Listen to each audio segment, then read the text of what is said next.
Hi, I'm Dr. Jodi Mullen, and I'm so glad you're here because this means you're interested in becoming a play therapist. So, let me talk to you a little bit about what that looks like and how that's done.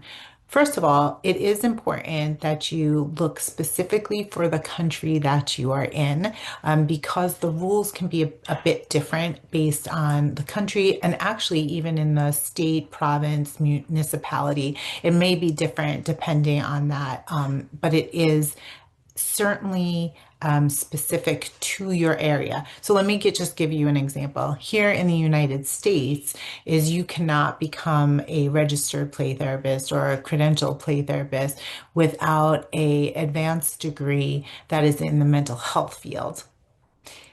That's different in like Australia, where you can become a play therapist with a degree in like speech. You can be a speechy, so within speech pathology or occupational therapy, and even in education. So you want to look specifically for your area to make sure of what the guidelines are there. There are a number of different pathways that lead to a number of different credentials that are specific to play therapy. And so, in some ways, it's like, what do you need? What are you looking for? Are you looking for a theory-based intensive training that leads to a credentialing in play therapy? Or are you looking for a more educational based training that leads to a credentialing in play therapy? So that's going to be different depending on what pathway you're interested, what your needs are, what your level of education is, what your education is in.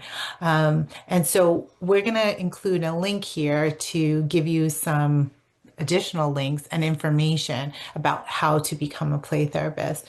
I would like to say this, and this is definitely coming from a biased place as somebody who's been a registered play therapist through the Association for Play Therapy, actually a registered play therapist supervisor for decades, and somebody who is a child-centered play therapist through the National Institute for Relationship Enhancement. I've also at sometimes in my career, I've been a play therapist through Play Therapy International. So there are different, sort of ways to do that.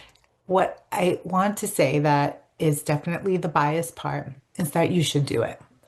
Whatever pathway you decide, whatever makes sense for the country that you're in, for the educational qualification that you have, whether it's in play therapy or even more specific in SAM play therapy, do the credential. And the reason why I'm saying that is you just really want to take yourself to the next level, fill in those gaps that we all have in our education and training around working with children. It's a way also to really connect with others who are super focused in working with children who speak the language of play and play therapy and child development.